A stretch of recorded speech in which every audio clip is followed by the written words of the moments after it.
Hello guys! For today's video, magluluto tayo ng ating lumpiang Shanghai.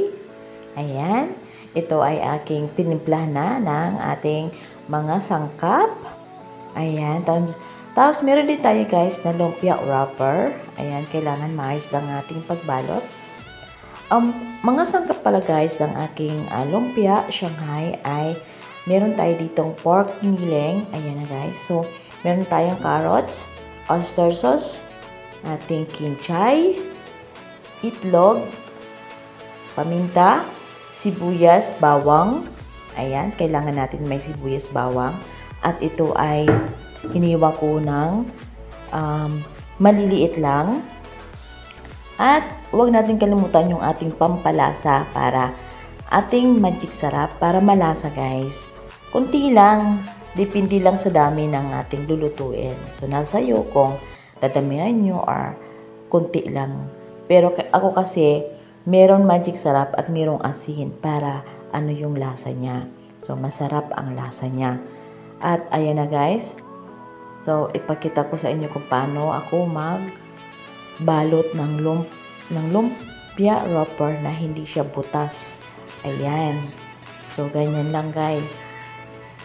At ito na guys ang mga nagawa ko. Ayan, nagpainit na tayo dito ng ating mantika. At kailangan lang natin tingnan kung ito ay pwede na at kumukulo na guys. Make sure guys na kumukulo ang ating mantika bago natin ilagay ang ating lumpia. Ayan, so hintayin lang natin maluto ang ating mga lumpia. Saka natin ito babaliktarin. Pagkatapos nito guys, ay baliktarin na natin ng bahagya para pantay ang pagkakaluto ng ating mga lumpia. Ayan. So, easy lang at juicy, crispy, delicious ang ating ginawa ngayong lumpia Shanghai. Ayan guys. So, napapansin nyo, ito ay tamang-tama lang ang ating pagluto. Huwag nating masyadong mag-brown na brown ang kulay kasi hindi na siya masarap.